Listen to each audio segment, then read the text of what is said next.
In California, for the last 5 months, a Los Angeles courtroom has heard the wrongful death lawsuit against Michael Jackson's concert promoter, AEG Live. But attorneys are set to begin closing arguments in the trial on Tuesday. James Walker is a media attorney and has been following the trial, and he joins us via Skype from Atlanta. James, thanks so much for taking a few minutes with us. Thank you, Debbie. Good to be here. Yeah, it's good to see you, and I know that you've been monitoring this for these last 5 months, rather. Going into the closing arguments, who do you think has the momentum on their side?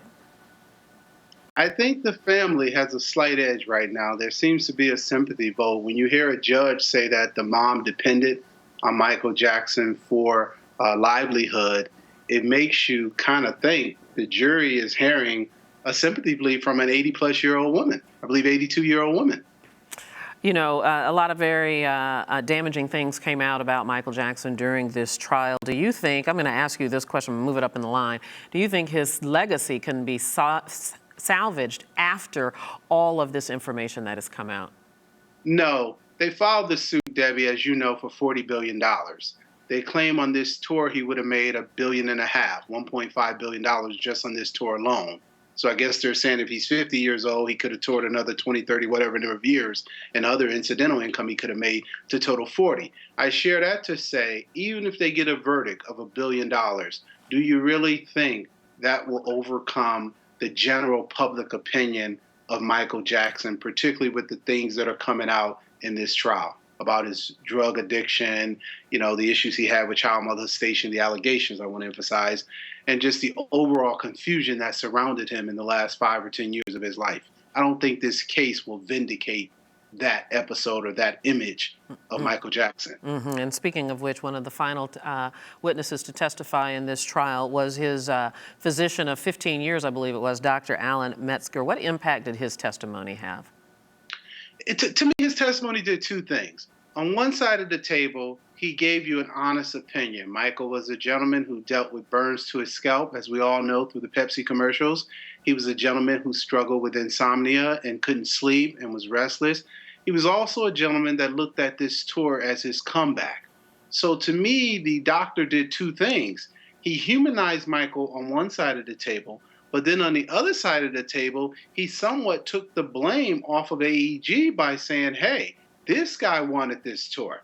This guy couldn't sleep well at night. This guy needed medicine and kept his medical situation very secretive. So he somewhat kind of helped both sides. I would think that AEG would argue he helped them the most because he clearly pointed out, look, Michael wanted this tour to be his comeback. And clearly AEG Live thinks that they have a strong case, or else they would have settled. Do you think they should have settled? Well, at one point I thought they should have settled if they could have done something without an admission of guilt, and maybe say $100 million over 10 years, where they're only paying $10 million out a year, and through all of the hundreds of tours they do worldwide, that's a drop in the bucket for them. However, if you're AEG, you're thinking, hey, we don't want to set a precedent where artists sue us when they have issues regarding drugs or regarding any kind of medical condition, or just an artist tour doesn't come off for whatever reasons. We don't want to leave the door open for artists to think that they can sue us.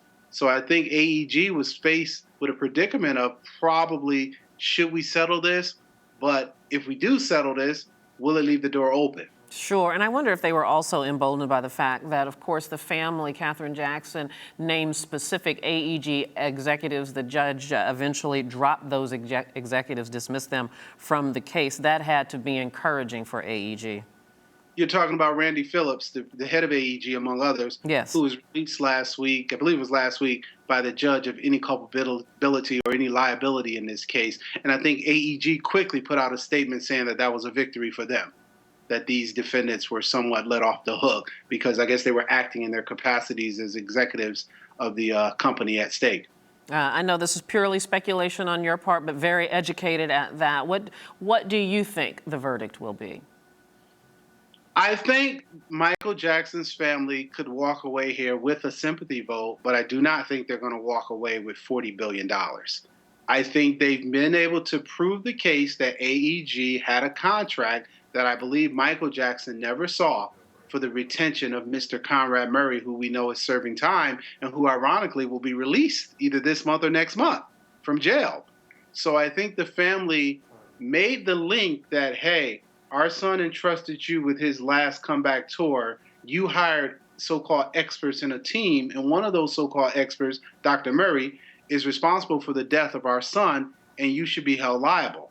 I think they made that case. However, a $40 billion verdict, I'm not sure. And even if they get a $40 billion judgment, the defendants are going to appeal. Oh, absolutely, and appeal, and appeal. James Walker, thank you so much for your time. We appreciate it.